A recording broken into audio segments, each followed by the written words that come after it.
All right, you guys, so in this case, for example 5, we want to go ahead and write an equivalent equation to, and in this case also solve for the new variable. So we do have the equation of 5x plus 2 squared plus 15x plus 6 equal to 0 here. Now, in this case, guys, first off, we want to go ahead and check if we have anything in common here, guys. More specifically, in this case, we want to go ahead and check if there's an expression here that is in common. So is there an expression in common here and there? And the question for that, guys, is actually the no. I mean, to answer that question, it's no. So we actually have to rewrite one of them because they don't look alike yet, but I will be rewriting this here. Now, in order for us to rewrite it, guys, I do want to go ahead and first off check for GCFs. And in this case, I'm looking for a GCF that's basically a number that divides into both the 15 and the 6. And that number for us is actually going to be a 3. So let's go ahead and rewrite everything on the bottom. And I have a 5x plus 2 squared plus a 3. In this case, was a GCF, and open the parentheses. Now, if I have a 15x and I factor out a 3, I have a 5x left. And if I have a 6 and I factor out a 3, I have left a 2. All right. And all of this in this case, guys, is equal to 0. Now, from here, guys, we want to go ahead and actually look at what they have in common. And they actually have 5x plus 2 and 5x plus 2 in common. So we're actually going to go ahead and substitute that value for any variable. And I'm going to go ahead and say let m equal 5x plus 2. So wherever we see 5x plus 2, we're going to go ahead and substitute an m there and an m there.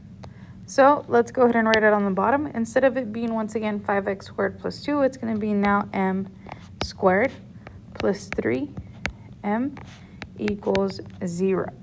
Now, in this case, guys, we already rewrote the equation in a different form. Now, we want to go ahead and focus on solving for the variable. So our variable in this case, guys, we have an m squared plus a 3m. So in order for us to solve for the variable here, we want to go ahead and first, once again, check if we have any GCFs.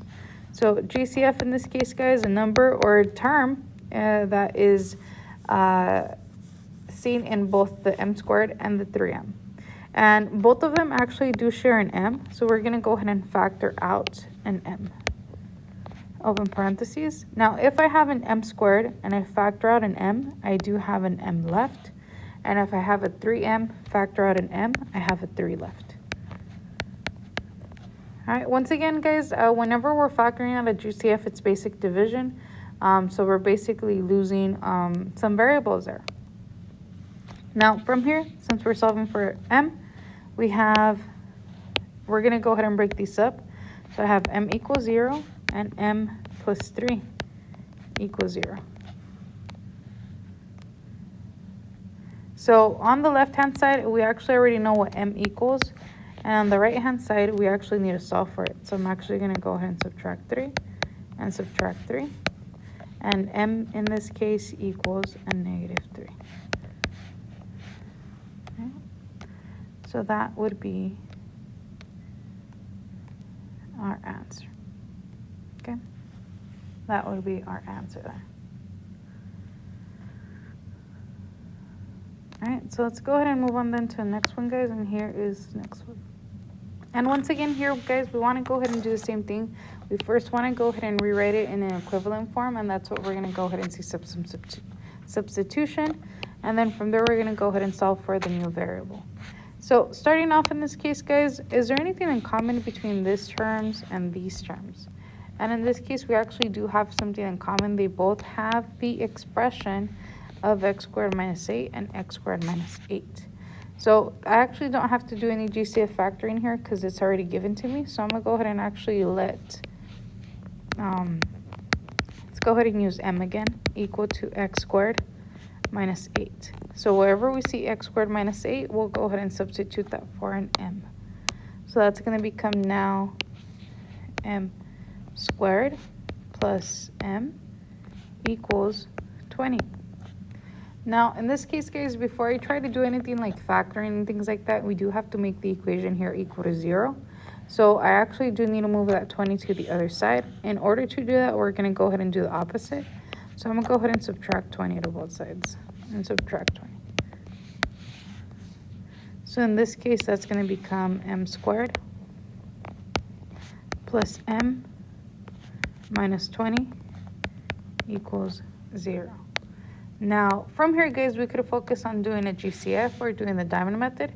In this case, if we're looking for a GCF, we're looking for a number that could divide, or a variable in this case that can divide into a 1 and a 1 and a negative 20.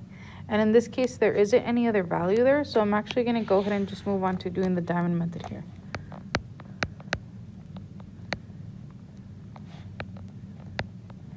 Diamond method. So in this case, we want to go ahead and identify A, B, and C. A in this case, guys, is a number in front of the m squared, which is a 1. B is a number in front of the m, which is a 1. And C is a negative 20, which is a number, the constant, the number that's by itself. So then from there, let's go ahead and build our diamond. And I have A times C on top, and I have B on the bottom. A times C in this case, guys, is going to be negative 20. B is a 1. So two numbers that multiply to negative 20 and add up to a positive 1 in this case are actually going to be 5 and negative 4. Since we found those factors, now we want to go ahead and focus on looking at our A value. So because A is equal to 1, we're actually done with factoring. So let's go ahead and write our binomials.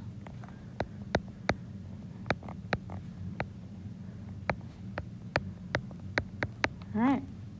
Now here, guys, we're focused on solving for m. So we're going to go ahead and break these up and make each of the expressions here equal to a 0. And if we're solving for m in this case, we have to do the opposite. So m in this case is going to be a negative 5. And m in this case is going to be a positive 4. So those would be our two solutions. All right.